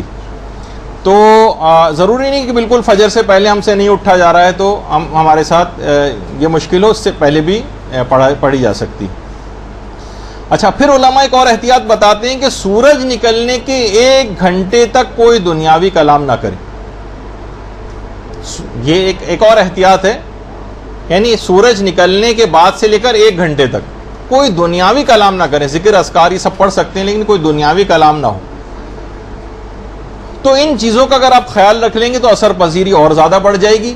ویسے گناہوں سے ترک کے سلسلے میں کچھ چیزیں ایسی ہیں جو آیت اللہ بہجت نے الگ سے بھی بتائی ہیں، یعنی ہر گناہ کے حوالے سے الگ. مثلا ان سے لوگ آ کر اور آیت اللہ بہجت اسی وقت جواب دیتے تھے. مثلا کسی نے پوچھا کہ ریاکاری سے کیسے بچیں، تو کہنے لگے لا حول ولا قوت الا باللہ العلی العظیم، یہ ریاکاری سے بچانے والا ہے. کسی نے کہا کہ مجھے غصہ بہت زیادہ آتا ہے، تو کہا کہ درود زیادہ سے زیادہ پڑھا کرو. یعنی یہ اسپیسیفک ہیں گناہوں سے بچانے کی چیزیں. کسی نے کہا کہ مجھے وسواس بہت زیادہ آتے ہیں، تو فرمانے لگے کہ لا الہ الا اللہ زیادہ پڑھا کرو. کسی نے کہا کہ مثلا مجھ سے گناہ بہت زیادہ ہو جاتے ہیں، تو کہا کہ استغفر اللہ ربی واتوب الیہ زیادہ سے زیادہ پڑھا کرو. تو یہ تو چیزیں اپنی جگہ پر ہیں، لیکن 1-2 چیزیں اور آپ کی خدمت میں عرض کر دی جائیں کہ دیکھیں گناہوں سے بچنے کے سلسلے میں ایک بہت ہی اہم اور آسان ترین چیز ہے. یہ آپ کو شروع میں شاید مشکل لگے لیکن آپ کہیں گے کہ ارے اس سے زیادہ آسان تو کوئی بھی چیز نہیں. مقدمات گناہ سے دوری اختیار کریں. دیکھیے ایک ہوتا ہے گناہ، مثلا گانا سننا ہے، ٹی وی دیکھ رہے ہیں مثلا کوئی ایسا فحش قسم کا کوئی پروگرام, یہ تو خود گناہ ہے. اور ایک ہوتا ہے مقدمہ گناہ, یعنی وہ عمل جس کے ذریعے سے وہ گناہ آسان ہو جاتا ہے یا اس کے اسباب فراہم ہو جاتے ہیں, اسے مقدمہ گناہ کہتے ہیں. آیت اللہ تقی مصباح یزدی جو کہ اس وقت عرفا میں شامل ہیں, وہ فرماتے ہیں کہ گناہ کے سامنے آ کر بچنا بہت دشوار ہے, بہتر ہے کہ اس کی نوبت ہی نہ آنے دو. میں مثالیں اس کی دیتا ہوں, یعنی اسباب گناہ کو ترک کر دو. جیسے آیت اللہ مہدی بحر العلوم سے کسی نے پوچھا تھا نا کہ اگر آپ کو گناہ کا کوئی ایسا موقع مل جائے تو آپ کیسے بچیں گے, تو کہنے لگے میں دعا کرتا ہوں کہ ایسا موقع ہی نہ آئے.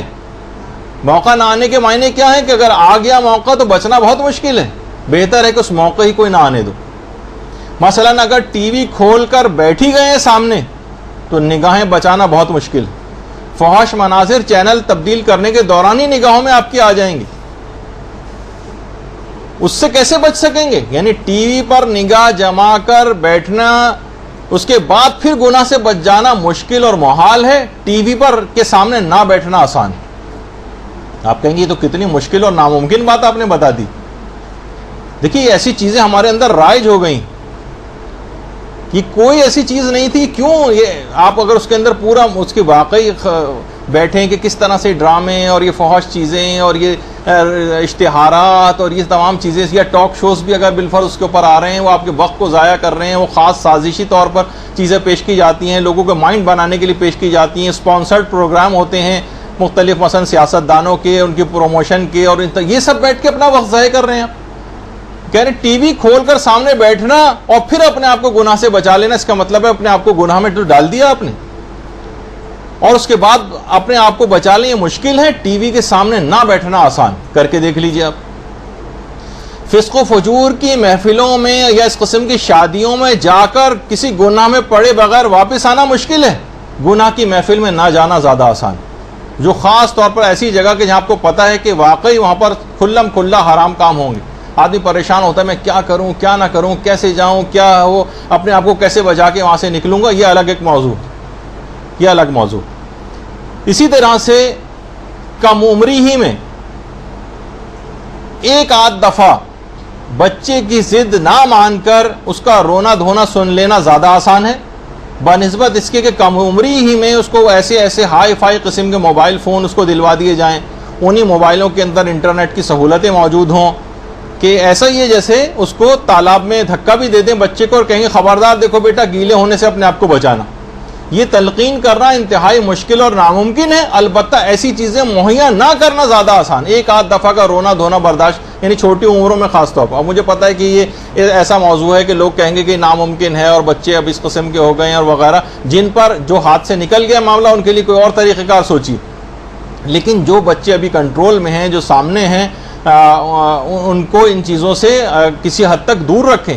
کیا اگر کبھی دلوائیں بھی تو بہت سادہ سا کوئی دلوا دیں جس کے اندر انٹرنیٹ وغیرہ کی سہولت نہ ہو, جس میں گناہوں میں پڑنے کے امکانات اس کے نہ ہوں. تو اب مجھے یہ نہیں پتا کہ کون سے اس میں سادہ اور کون سے ہائی فائی قسم کے ہوتے ہیں, میرے پاس تو خود ہی آثار قدیمہ والا موبائل فون ہے خیر. تو بہرحال تو اچھا, اسی طرح سے مثلا نامحرم سے ملاقاتیں کرنا اور ان سے بات چیت کرنا اور چیٹنگوں کے مسئلے جو ہے وہ بہت پوچھتے ہیں نوجوان, اور انٹرنیٹ پہ اور ہنسی مذاق کرنا نامحرموں سے, پھر اس کے بعد اپنے آپ کو گناہوں سے بچا کر لے جائیں, یہ محال اور ناممکن. البتہ ان سے بات نہ کرنا اور چیٹنگ نہ کرنا زیادہ آسان. جائیں گھسیں اور جناب بات چیت کریں اور ہنسی مذاق کریں اور گھلنا ملنا رکھیں اور جو ہے وہ چیٹنگ کریں, اس کے بعد اپنے آپ کو گناہوں سے بچانے کی سوچیں, یہ محال اور ناممکن. ہاں نہ کریں, اس طرف ہی نہ جائیں, یہ زیادہ آسان. اسی طریقے سے بہت سے سینما, آج کل لوگ بہت سے مسئلے پوچھتے ہیں کہ جناب فلاں سینما ہے اور وہاں اگر ہم جائیں وہاں پہ کوئی حرام بھی نہیں ہے اور صرف فیملیز آتی ہیں اور یہ اور وہ بہت ساری چیزیں. لیکن کیا ہے کہ اگر خوف حرام بھی ہے اس پہ بھی بہت ساری چیزیں دیکھیے حرام ہو جاتی ہیں. علماء فرماتے ہیں کہ دیکھیے حرام موسیقی سے بچنا جو چاہے گا اسے حلال موسیقی بھی ترک کرنا پڑتی, ورنہ بچ نہیں سکتے. تو آج جو مباح چیز دیکھنے جا رہا ہے کل وہ حرام چیز دیکھنے بھی جائے گا. اسی طریقے سے جو رات کو مثلا دیر تک سونے کا عادی ہو گیا, بس بیٹھے ہوئے بلا وجہ, آج کل لوگ ہر وقت ان کے ہاتھ میں اس قسم کے موبائل فون بھی رہنے لگے ہیں, تو جو زیادہ دیر تک جاگے گا بالآخر وہ اس کی نماز فجر بھی قضا ہوگی. دیکھیے مباحات بعد میں حرام کا پیش خیمہ بن جاتے ہیں. شروع میں ہو سکتا ہے کہ انسان سگریٹ پان چھالیا تمباکو وغیرہ کا مباحت کا عادی بنتا ہے, لیکن اس کے بعد پھر ہیروئن پینا زیادہ آسان ہو جاتا ہے. یعنی فضول نشے جو ہیں یہ بھی بالآخر یعنی چاہے وہ حرام کی حد تک نہ ہوں, لیکن بہرحال بتانے کا مقصد یہ ہے کہ ایسا ان کا عادی بن جاتا ہے. یعنی ڈائریکٹ کوئی ہیروئن پینا نہیں شروع کرتا, پہلے سگریٹ پیتا پھر ہیروئن کی طرف جاتا ہے مثلا. اور یہی وجہ ہے کہ بہت سارے دیکھیے مباحات کے حوالے سے میں کیسی ضروری نہیں کہ اس پہ آپ عمل کریں. جیسے آیت اللہ مرشی نجفی کا میں نے ایک دفعہ واقعہ بھی پیش کیا تھا آپ کے سامنے کہ جب کیونکہ آیت اللہ مرشی کی اکثر ملاقاتیں ہوا کرتی تھیں امام زمانہ سے بھی, معصومہ قوم سے بھی اور دیگر. اللہم صلی علی محمد و علی محمد.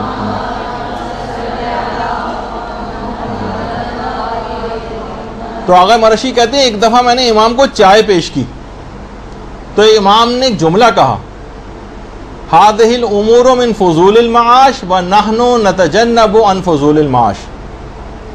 یہ تمام چیزیں بالکل فضولیات ہیں اور ہم اپنے آپ کو فضولیات سے آلودہ نہیں کرتے, ہم ان سے اجتناب کرتے نہیں پی.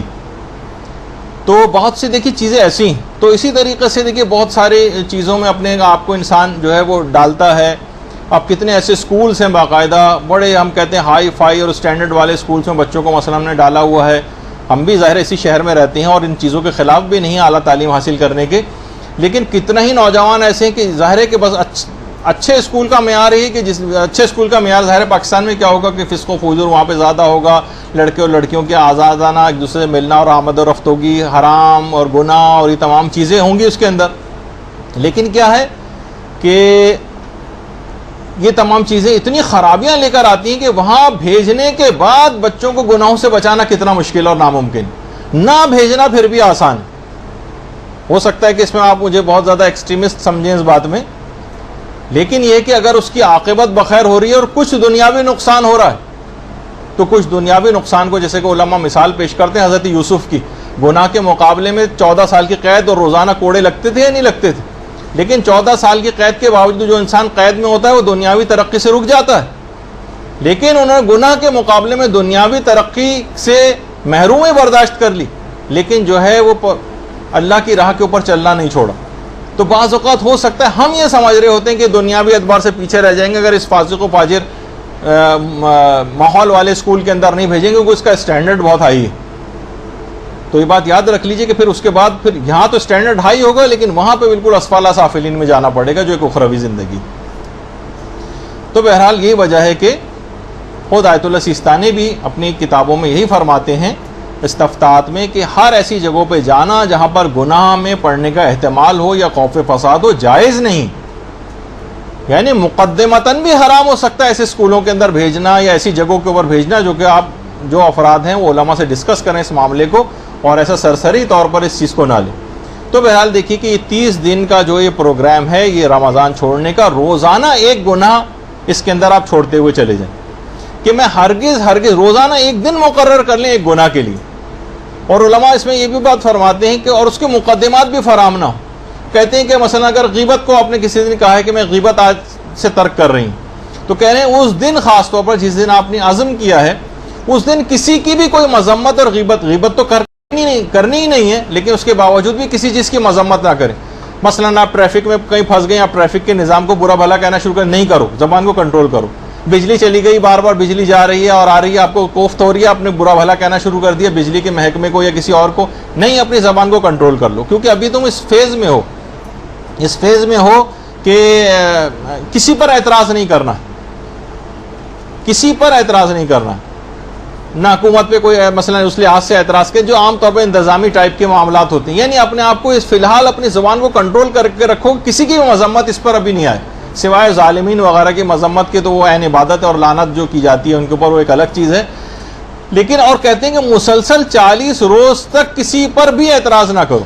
یعنی اگر کوئی ایک گناہ پکڑا ایسا تو 40 روز تک اس طرح سے کرنا ہے کہ کسی پر کوئی اعتراض نہ ہو.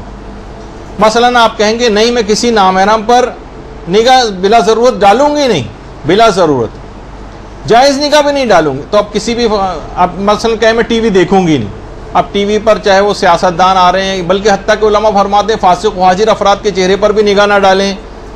اور پھر آپ دیکھیں کہ جب آپ اسباب گناہ کو بھی آپ ترک کر دیں گی, یعنی جو مقدمہ ہوتے ہیں گناہ کا, جب ٹی وی کی طرف نگاہ نہیں کریں گی سوائے کہ چلیں اب تو مثلا آپ کے لوگ کہیں گے ہم خبریں وغیرہ سنتے ہیں تو خبروں کے اندر وہ جس انداز کا لباس اور جو چیزیں پہن کر آئی ہوتی ہیں خواتین، تو کیسے آدمی جو ہے وہ مقدمہ گناہ بھی فراہم کر رکھے ہیں سارے، یعنی بیٹھ رہے ہیں اور اس کے بعد پھر اپنے آپ کو ایمان کو بچا رہے ہیں. نہیں، تو یہ غلط طریقہ کار ہے، اسباب گناہ کی طرف انسان نہ جائے.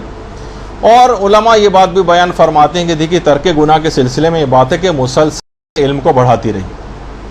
جب آپ کو پتہ ہی نہیں ہوگا کہ کون سی چیز گناہ ہے اور کون سی چیز گناہ نہیں، اور یہ چیز فقط توضیح المسائل پڑھنے سے لوگ سمجھتے ہیں کہ بہت مشکل خوش کیا، یعنی توضیح المسائل سے مراد مجتہدین کے فتاوے ہیں، استفتاءات ہیں. ہر عمل سے پہلے اگر کسی کو یہ عادت ہو جائے کہ پتہ نہیں چیز جائز بھی ہے جائز نہیں، میں تو اپنے مرضی کے فتوے کے مطابق عمل کروں گی، تو اس کے معنی یہ ہے کہ اس میں یہ صلاحیت پیدا ہو رہی ہے کہ گناہوں سے بچے، یعنی اپنی معلومات بڑھائے. مثلا کوئی انویسٹمنٹ کرنے جا رہے ہیں، بینک اکاؤنٹ کھولنے جا رہے ہیں، کسی اسکیم میں پیسہ لگانے جا رہے ہیں، بی سی ڈالنے جا رہے ہیں، فلاں میں چیز میں خمس ہوگا یا نہیں ہوگا، فلاں چیز میں کیا مسئلہ ہوگا. جب یہ بار بار مسئلہ یا حکم خدا معلوم کرنے کی عادت پڑ جائے گی، پھر دیکھیے کہ کیسے آپ گناہوں سے بچتی. معلومات کو بڑھانے سے خود بخود جب گناہ پتہ چلیں گے تبھی تو آپ گناہوں سے بچیں گے، ورنہ لا علمی میں کتنے گناہ ہو جاتے ہیں. ارے یہ تو ہم کو پتہ ہی نہیں تھا کہ ایسا ہو گیا. جی ہاں، ہو گیا ایسا، بس اب ہمیں پتہ ہی نہیں تھا کہ حکومتی اسکیم میں مثلا بہت ساری اسکیمیں ایسی ہیں کہ جس میں 50% غریب کو دینا پڑتا ہے، اور ہم پورا مال استعمال کرتے چلے گئے. اب وہ مال حرام ہمارے اندر گیا، اس کے الگ اثرات ہو رہے ہیں، مقروض الگ ہیں اس غریب کے، وہ مال بھی ہمارے لیے حلال نہیں تھا، ہم اس سے پتہ نہیں کون کون سے اپنے اخراجات بھی کر لیے ہیں، نماز کے کپڑے بھی سلوا لیے ہیں اور حج بھی اس سے کر کے آ گئے. وجہ نہیں، پتہ نہیں کیا کیا چیزیں، کتنی غلطیاں ہوتی چلی جاتی ہیں. یہی وجہ ہے کہ آیت اللہ خوشوقت دن کا بھی تھوڑی دیر پہلے تذکرہ بھی ہوا. یہ فرماتے تھے کہ ادھر ادھر مت دیکھو، بس توضیح المسائل اپنے مراجع کی اٹھاؤ اور اس کے مطابق عمل کرو.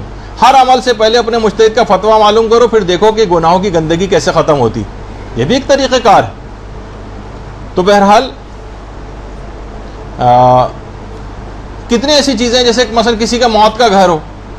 اب وہ چھوٹا سا ایک مسئلہ بتا رہا ہوں کہ نہ پتہ ہونے کی وجہ سے غلطی ہو جاتی. اب دیکھیے اس ورثہ میں اگر ایک بھی نابالغ ہے تو اس کے مال میں تصرف جائز نہیں ہوتا ہے.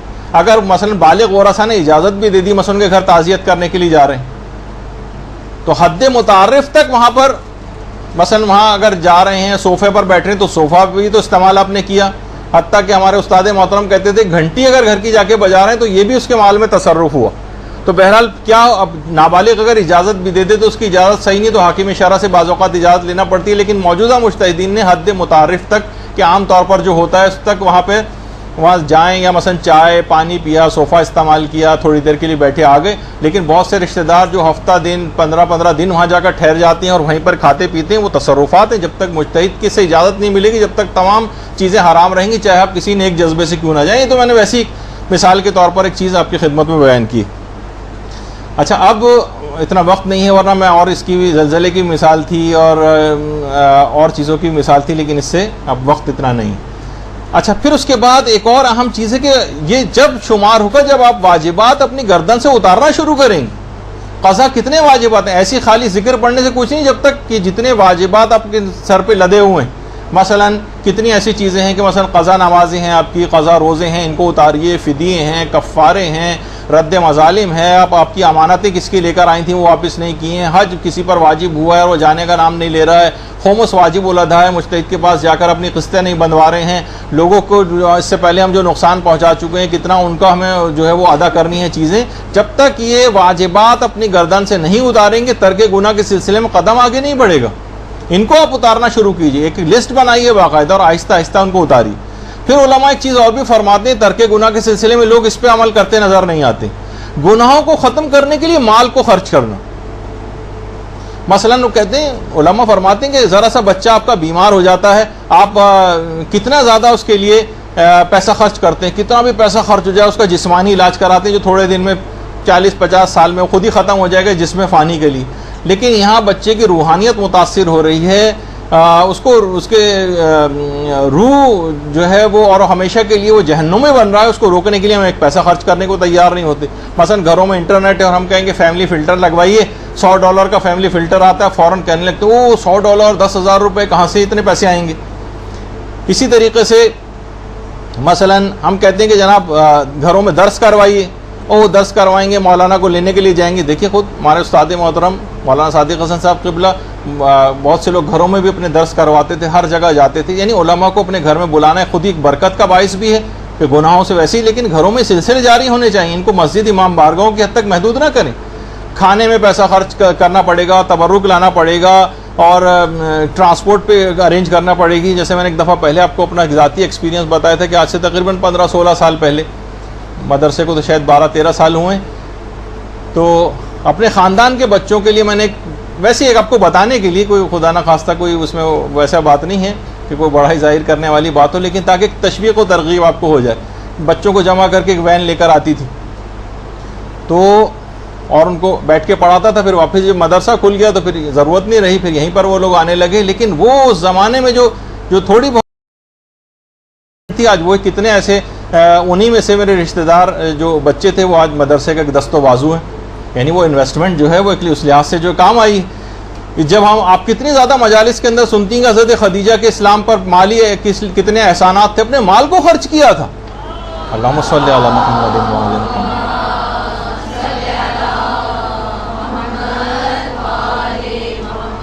خود آگے بڑھ کر کوئی مال خرچ کرنے کو تیار نہیں. کتنی اب دیکھیے بہت سے سارے نوجوان شادیوں کی عمروں کو پہنچ گئے، والدین کہتے ہیں نہیں ابھی اور پڑھ لے، اب اسپیشلائز کر لے، اس کے بعد جاب پر لگ جائے اور اچھی جاب پر لگ جائے، پھر ہم اس کی شادی کریں گے. جب تک تو میں اس کا خرچہ بس تعلیم کے حد تک اٹھاتے ہیں، لیکن وہ شادی نہ ہونے سے جن گناہوں کے اندر پڑ رہا ہے اس میں والد جو ہے ایک دم سے ہاتھ اٹھا لیتا ہے، کہتا ہے نہیں یہ جب تک خود خرچہ نہیں اٹھائے گا میں اس کو نہیں دوں گا. یعنی جسمانی اس کے لیے تو تم پورا اپنے گھر بار اور خود کو بیچنے کو تیار ہو گئے تھے، لیکن جہاں اس کی روح کا معاملہ آیا وہاں پر پیسے خرچ کرنے کو تیار نہیں کہ بھائی اس کی جلد سے جلد اس کی شادی کرو، اس نوجوان لڑکے کی لڑکی کی. کہا کہ نہیں جناب ابھی تو پڑھ رہا ہے. جیسے وہ مشہور ہے نا، کہیں میں پڑھ رہا تھا کہ کسی خان صاحب کوئی کسی جگہ اپنے بیٹے کا رشتہ لے کے کسی کے گھر میں گئے. ظاہر ہے اس میں کوئی ویسی بات نہیں ہے کہ کسی قومیت پہ کوئی اعتراض ہو رہا، لیکن جو لطیفہ تھا تو انہوں نے کہا بھائی خان صاحب ابھی تو ہماری بیٹی پڑھ رہی ہے. کہنے لگا ٹھیک ہے کوئی بات نہیں، ہم 1 گھنٹے بعد آ جائے گا. تو مقصد یہ کہ پڑھائی کے معنی یہ نہیں ہے کہ وہ لامتناہی پڑھائی اور سال ہر سال بس پڑھتے چلے جا رہے ہیں اور شادی کی عمروں کو 10-10 15-15 20-20 سال ہو گئے ہیں، وہ کتنے گناہوں میں پڑ جاتے ہیں. تو بہرحال اس میں باپ خرچہ کرنے کو تیار نہیں ہوتا، کہتا ہے کہ بیٹے کی میری روحانیت متاثر ہوگی، میں اس کا خرچہ اٹھا لیتا ہوں، اس کی شادی کر دیتا ہوں، چند سال میں خود اپنے پاؤں پہ کھڑا ہو جائے، اسے تھوڑا سا سپورٹ پرووائڈ کر دے. نہیں اس وقت باپ ریجڈ ہو جائے گا. یہ بہت بڑی غلطی ہوتی. اسی طریقے سے دینی ٹیوشنز لگوائی جا سکتی ہیں. کتنی ایسی چیزیں ہمارے خود مدرسۃ القائم میں کتنے ہمارے جو اساتذہ ہیں ایسے کہ جو کہ مثلا اسکائپ پہ بھی پڑھا سکتے ہیں اور دیگر جو اس انداز سے خدمات جو ہیں وہ اپنے انجام دے بھی رہے ہیں. تو ان تک رجوع کیا جائے، ان کی ٹیوشنز لگائے جائیں علماء کی، وہ آپ کو پڑھائیں گے. اور جب نہیں آ سکتے تو اسکائپ کے ذریعے پڑھائی جا سکتی ہے. تو اسی طریقے سے اجتماعی کوششیں بھی بہت ضروری ہیں. دیکھیے ایک تو وہی ہے دروس منعقد کرنا، اور ایک ہے جناب جسے ہم نے ڈسٹینس لرننگ والا جو طریقہ کار رکھا ہے وہ یہ کہ کوئی نہیں آ سکتا تو گھر پہ بیٹھ کے پڑھ لے.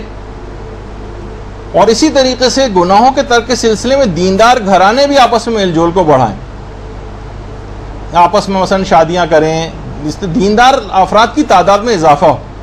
خاندان کے بزرگ بڑے سر جوڑ کر بیٹھیں کہ کیسے ہم اپنی اولادوں کو بچائیں. کیونکہ دیکھیں انفرادی طور پر آپ ٹھیک ہو گئے، اپنے گھر کو صرف خالی ٹھیک کر لیا، اپنے بچوں پہ توجہ دے کے ٹھیک کر لیا، تو خالی یہ نہیں معاشرے کی فکر اگر آپ نے نہیں کی تو ان کی شادیاں کہاں کریں گے؟ کیا فاسق فاجر بے دین لاپرواہ لاؤبالی لڑکے اور لڑکیوں سے ان کی شادیاں کریں گے؟ اگر آپ نے اپنے آپ کو صرف بچا کے بیٹھ گئے اپنے گھر کو خالی، تو بالآخر آپ ایک بڑی مصیبت میں آئندہ گرفتار ہوں گے اگر معاشرے کی فکر نہیں کی کہ ان کی شادیاں بالآخر انہی دین سے لاپرواہ لوگوں کے ساتھ ہی ہونا، اس کے بعد جو کلیشز ان کے آپس میں ہوں گے. تو بہرحال اسی سلسلے میں مدارس اس سلسلے میں کام کرتے ہیں، اور ان مدارس سے جو ہے اپنا تعاون کرنا چاہیے. اور ہمیں کسی پیسوں کے حوالے سے ہمیشہ تعاون کرنے سے لوگوں کے دماغوں میں پیسہ آتا ہے، نہیں، بس افراد کو یہاں پر بھیجیں، لوگ آئیں تعلیم حاصل کریں. مال کا اور اس کا پروردگار نے ذمہ لے ہوئے نیک کاموں کے لیے وہ کہیں سے خود اسباب فراہم کر دیتا ہے. افراد البتہ آپ کی ذمہ داری کہ اپنے اطراف میں جو ان کو لے کر آئیں، یہ گناہوں سے بچنے کے لیے ڈھال کا اور ایک قلعے کا کام کرتے ہیں مدارس. اور یہ کہ جو ہے مساجد کے اندر جو ہے وہ پروگرامز کریں، اس سے گناہ دور ہوتے ہیں، تاکہ زیادہ سے زیادہ لوگ ان جگہوں کے اوپر جائیں اور استفادہ ان سے کریں.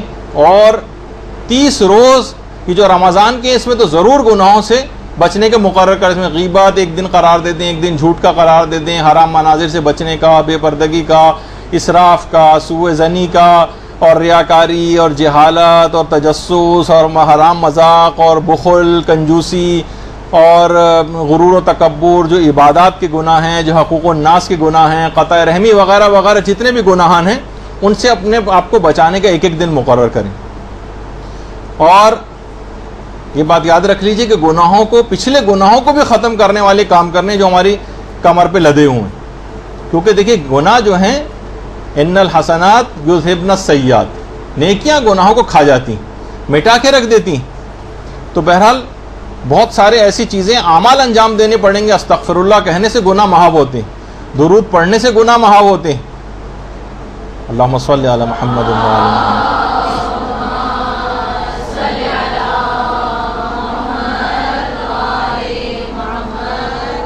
اور نامحرم کی طرف نگاہ سے اپنے آپ کو بچانے سے گناہ محو ہوتے ہیں۔ اس کے علاوہ مومن مریضوں کی جو ضروریات کو پورا کرنے سے گناہ ختم ہوتے ہیں، اذان کی آواز سن کر مسجد کی طرف جانے سے گناہ ختم ہوتے ہیں، اور جناب تلاوت قرآن سے گناہ ختم ہوتے ہیں۔ آیت اللہ شبیری زنجانی آپ کے سامنے۔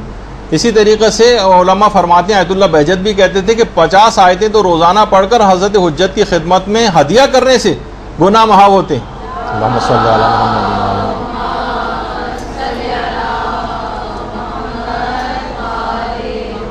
اور بہت سارے ایسی دعائیں بھی ہیں، مثلا کفامی میں نے بلد الامین میں پیغمبر اسلام سے ایک دعا نقل کی جو عادت لکل حولین والی، آپ کو پرنٹڈ صورت میں بھی ہم مہیا کر دیں گے یہاں سے۔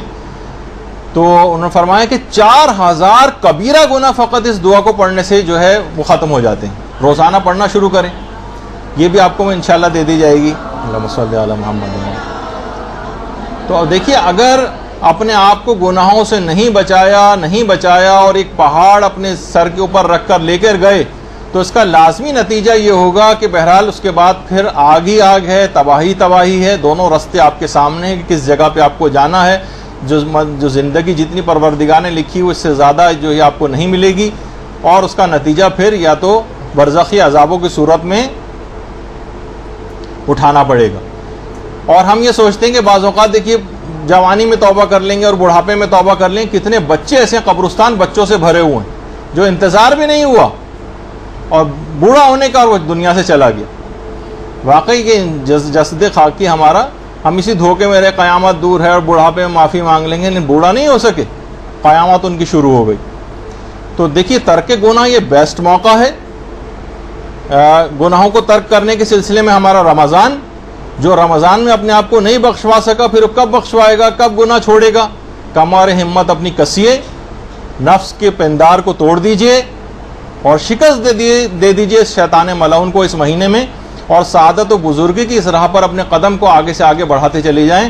اور یہ رمضان اس کام کے لیے بیسٹ ہے جس کا ہم استقبال اس طریقے سے کر رہے ہیں کہ گناہوں کے ترک کے سلسلے میں ان اعمال کو انجام دے کر ہمیشہ کے لیے اپنے آپ کو ان گناہوں کے عذاب سے اپنے آپ کو بچا لیں۔ صلی اللہ علی محمد و آلہ الطیبین الطاہرین۔